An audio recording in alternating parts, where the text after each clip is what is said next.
حجرات پارا یہ مدنی ہے۔ اللہ کے نام سے شروع کرتا ہوں جو بہت ہی مہربان ہمیشہ رحم فرمانے والا، اور اس میں 18 آیتیں اور 2 رکوع ہیں۔ اللہ فرماتا ہے اے ایمان والو آگے نہ بڑھا کرو اللہ سے اور اس کے رسول سے، اور ڈرتے رہا کرو اللہ سے، بے شک اللہ سننے والا جاننے والا ہے۔ یہاں سے اللہ تبارک و تعالی مؤمنین کو رسول کے آداب سکھا رہا ہے۔ پڑھیے جی یا بسم اللہ الرحمن الرحیم یا ایہا الذین آمنوا۔ جو آیت پڑھی گئی ہے اس سے پہلے جو ہم نے آیت پڑھی ہے اے ایمان والو آگے نہ بڑھا کرو اللہ سے اور اس کے رسول سے، یہ آگے بڑھنے سے مراد کیا ہے؟ حدیث پاک سنیں۔ میرے آقا صلی اللہ علیہ وآلہ وسلم نے جب حضرت معاذ کو بھیجا نا یمن کی طرف، تو میرے آقا نے پوچھا اے معاذ بتاؤ بیما تحکمو، یہ حدیث بہت بڑی دلیل ہے، اور میں کس چیز سے حکم فیصلہ کرو گے؟ کون سی ایسی چیز ہے جس کے ساتھ فیصلہ کرو گے یمن میں؟ حضرت معاذ بن جبل کہتے ہیں یا رسول اللہ بھی کتاب اللہ، رب کا قرآن دیکھ کے میں لوگوں کے فیصلے کروں گا۔ میرے آقا نے فرمایا فَإِن لَمْ تَجِدْ، اگر قرآن میں نہ پا سکو تو پھر کس سے فیصلہ کرو گے؟ فرمایا بسنتی رسول اللہ، رسول اللہ کی سنت دیکھ کر حدیث دیکھ کر پھر فیصلہ کروں گا۔ میرے آقا نے فرمایا فَإِن لَمْ تَجِدْ، نہ قرآن میں نہ میرے فرمان میں، تو پھر کیا کرو گے؟ عرض کرتے ہیں اج تاہیدو رأیی، اپنی رائے کا اجتہاد کروں گا۔ یہ جو رائے ہے عقل ہے، اس کا نمبر کون سا ہے؟ تیسرا یا چوتھا نمبر ہے؟ چوتھا نمبر ہے یہ جو رائے کا ہے، لیکن آج ہم نے اس کو پہلے نمبر پہ لے آئے۔ پہلے نمبر پہ تو رائے آ گئی، قرآن حدیث سے تو پوچھا کسی نے۔ اچھا جب یہ بات کی نا میرے آقا نے انعام کیا دیا؟ فرمایا فَضَرَبَ فِي صَدْرِهِ، میرے آقا نے حضرت معاذ کے نا سینے پہ ہاتھ رکھ کے فرمایا الحمدللہ، فرمایا تمام تعریفیں اس اللہ کی جس نے اللہ کے رسول کے قاصد کو یہ توفیق دی ہے کہ وہ کام کرے گا جس سے اللہ اور اللہ کا رسول راضی ہے، وہ کام کرے گا جس سے اللہ اور اللہ کا رسول راضی ہے۔ مجھے کچھ درپیش مسائل ہیں، پہلا حل قرآن ہے، دوسرا حل حدیث ہے۔ اگر ان میں نہ ملے، پہلے ان میں تو ڈھونڈا جائے نا۔ قرآن رب فرماتا ہے تبیانا لکل شیء، فرمایا ہر چیز کا ایک واضح بیان ہے۔ اب یہ ہے، کہتے ہیں خلاصہ کیا ہے؟ حضرت معاذ نے اپنی رائے کو مؤخر کیا، اپنے اجتہاد کو مؤخر کیا، کب؟ کتاب اور سنت کے بعد۔ کہتے ہیں اگر حضرت معاذ رائے کو مقدم کرتے تو یہ قرآن کی آیت کے خلاف تھا۔ اللہ فرماتا ہے رسول اللہ اور اللہ کے رسول سے آگے نہ بڑھو۔ ایک ہے تفسیر یہ۔ دوسری کہتے ہیں جو بندہ اللہ اور اللہ کے رسول کی نہیں مانتا وہ اللہ اور اللہ کے رسول سے آگے بڑھ رہا ہے۔ رب کی نافرمانی رب سے آگے بڑھنا ہے، رسول کی نافرمانی رسول سے آگے بڑھنا ہے۔ آج ہر بندے نے اپنی دکان کھول کے نذرانے وصول کر رہا ہے، کسی کو یہ پرواہ نہیں کہ قرآن کو کسی کو سکھایا جائے۔ جو قرآن والے ہیں نا آج اس وقت جو فرقے بنے ہوئے ہیں جو کہتے ہیں ہم قرآن والے ہیں، قرآن، ان کی مساجد میں درس قرآن نہیں ہوتا، ان کی مساجد میں۔ یہ ہمارے ہاں کتنا ہوتا ہے، درس قرآن ہوتا ہے لوگ اٹھ کے چلے جاتے ہیں، درس حدیث ہوتا ہے لوگ اٹھ کے چلے جاتے ہیں۔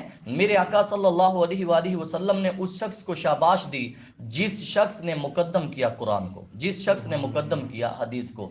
رائے تو ہے ہی آخری جس کو ہم نے پہلا بنا دی۔ پڑھیے کرو اپنی آوازوں کو نبی کی آواز سے، ولا تجہروا، اور نہ زور سے کیا کرو، لہو آپ کے ساتھ، بالقول بات کا، جہر بعضکم، جس طرح زور سے کرتے ہو تم ایک لبعض دوسرے سے، جس طرح ایک دوسرے سے تم کرتے ہو ایسے نبی کے سامنے نہ کیا کرو۔ وجہ کیا ہے؟ ان تحبط اعمالکم، کہیں ضائع نہ ہو جائیں تمہارے اعمال، وانتم لا تشعرون، تمہیں خبر تک نہ ہو، تمہارے اعضاء کو خبر تک نہ ہو، تمہارے کانوں دلوں کو خبر تک نہ ہو، اعمال ضائع ہو جائیں۔ یہاں پر حدیث پاک سنیں، بخاری شریف کی حدیث پاک ہے، ایک مرتبہ حضرت ابو بکر اور حضرت عمر فاروق کی آواز آقا علیہ الصلوۃ والسلام کے سامنے بلند ہو گئی۔ اللہ نے قرآن نازل فرما دیا یا ایھا الذین آمنوا لا ترفعوا اصواتکم، یہ بخاری کی حدیث ہے۔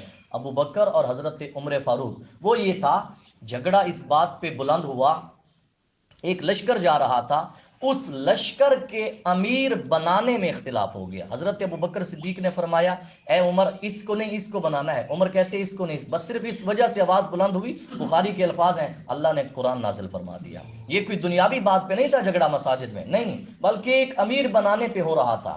اچھا یہ بات نا حضرت ثابت بن قیس تک پہنچی. یہ جو قصہ ہے آپ نے شاید سنا ہوگا، بخاری شریف کے اندر ہے. حضرت انس بن مالک کہتے ہیں چند دن حضرت ثابت بن قیس کو میرے آقا نے مفقود پایا. مفقود سے مراد ہے غیب پایا، نہ آئے. میرے آقا نے پوچھا کہ وہ ثابت بن قیس نظر نہیں آتے، وہ غیب ہوتے ہیں، کدھر گئے ہیں؟ ایک شخص کھڑے ہوئے، یا رسول اللہ میں جاؤں گا اس کا پتہ لگا کے آؤں گا.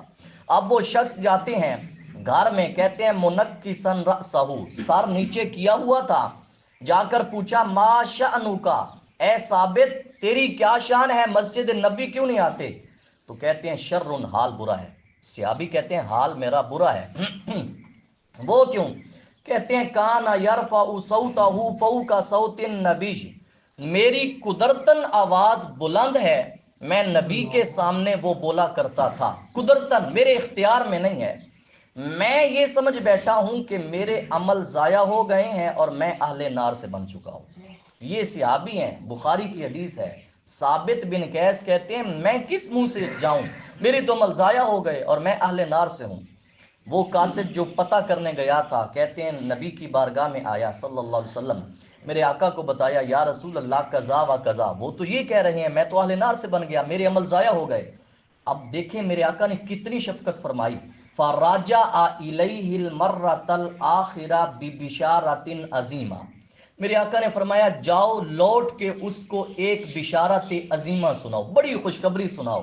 وہ خوشخبری کیا ہے؟ اذهب الیہ فقل لہ، جاؤ اس کی طرف اور جا کر کہہ دو اے ثابت بن قیس انک لست من اہل النار، اے ثابت تو جہنمیوں سے نہیں ہے، ولکنک من اہل الجنہ، لیکن تو جنتیوں سے ہے. اے ثابت تو جہنمیوں سے نہیں ہے، تو جنتیوں سے ہے. وجہ یہ ہے کہ تیری قدرتن آواز بلند ہے.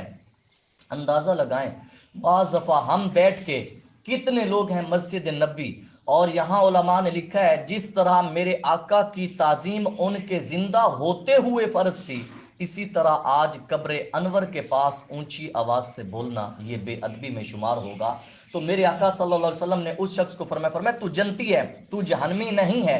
اب حضرت صحابی کہتے ہیں کہ یہ وہ صحابی ہیں جب جنگ یمامہ ہوئی نا، اپنے سر پہ کفن باندھے، خوشبو لگائے، کہتے ہیں ہم نے دیکھا کہ جنگ کی صفوں کو چیرتے ہوئے جا رہے تھے. کہتے ہیں اس قدر لڑے حتیٰ قتل، شہید ہو گئے، اس قدر لڑے کہ شہید ہو گئے. آج استقامت ملتی ہے تو وہ صحابہ کے ان واقعات سے ملتی ہے، استقامت اس کے علاوہ نہیں ہے. حدیث پاک سنیں، اگلی قید پڑھو نا. ان الذین، وہ نیچی رکھتے ہیں اپنی آوازوں کو اللہ اور اللہ کے رسول کے سامنے. اولئک الذین امتحن اللہ، یہی وہ لوگ ہیں مختص کر لیا ہے اللہ نے ان کے دلوں کو تقوی کے لیے، انہی کے لیے بخشش اور اجر عظیم ہے. کون سے لوگ؟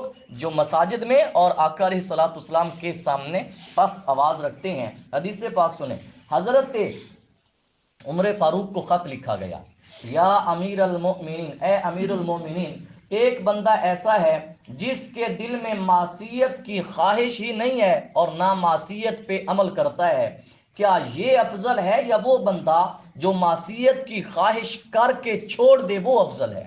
ایک وہ ہے نہ دل میں خیال آتا ہے نہ وہ کرتا ہے، یہ افضل ہے یا وہ معصیت کا، نافرمانی کا خیال آتا ہے لیکن کرتا نہیں ہے؟ کون افضل ہے؟